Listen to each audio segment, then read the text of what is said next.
अस्सलाम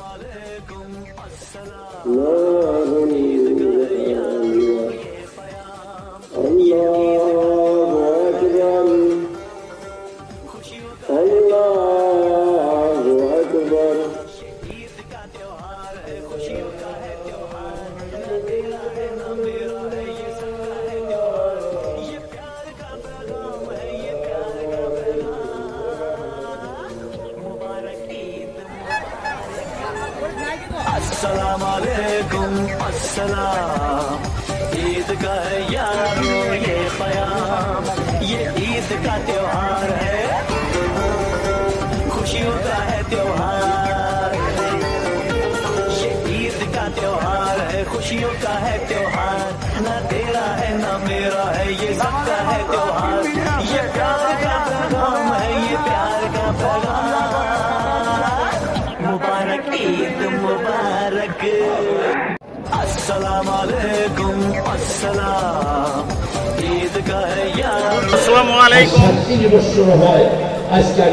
ঈদ উল ফিতর উপলক্ষে আমি গোটেই বিশ্ববাসী তথা ভারতবাসী তথা আমার অসমবাসী বা দৰংবাসী বেলতলিত ক্ষেত্ৰৰ পৰা পবিত্ৰ ঈদ মুবাৰক জনাইছোঁ। আমাৰ কমিটিৰ সিদ্ধান্ত মতে ৯টা বজাত ঈদ উল ফিতৰৰ নামাজ আদায় কৰাৰ কথা আছিল। আমি সেইমতে আদায় কৰিলোঁ।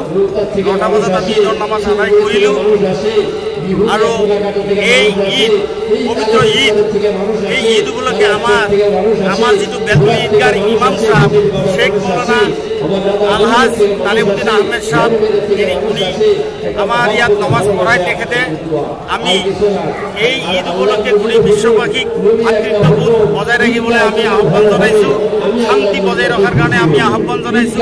এই ঈদ উল ফিতৰৰ জৰিয়তে আমাৰ ভাই বাপ বেটা বাপেক পুতেক আমি মিলা প্ৰীতিৰে যাতে বসবাস কৰি শান্তিপূৰ্ণভাৱে যাতে থাকিব পাৰোঁ এই ঈদৰ শান্তি বাৰ্তা মই গোটেই অসম তথা ভাৰতবাসী ৰাইজলৈ মই জনাইছোঁ।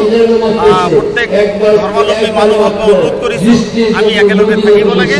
ঈদ এটা এনেকুৱা এটা পবিত্ৰ অনুষ্ঠান, ঈদ মানেই শান্তি। আমি এই ঈদৰ জৰিয়তে শান্তি বিৰাজ কৰিব বিচাৰোঁ। কিমান মানুহ ইয়াতে গোট খায়? কিমান মানুহ গোট খায় আপোনাৰ ইয়াতে? মানে ২২ৰ পৰা ২৫,০০০ মানুহ নমাজ পঢ়ে আমাৰ ইয়াত। নমাজ এইবাৰো আমি তেনেকৈ ২২ৰ পৰা ২৫,০০০ মানুহ এনেকৈ নমাজ পঢ়ো আমি একেলগে। আজি এনেকুৱাই ২২ৰ পৰা ২৫,০০০ নমাজ পঢ়ো। কোনোদিন আমাৰ ইয়াত কোনো বিশৃংখলা নহয়, শান্তিপূৰ্ণভাৱেই আল্লাহৰ ৰহমত আমি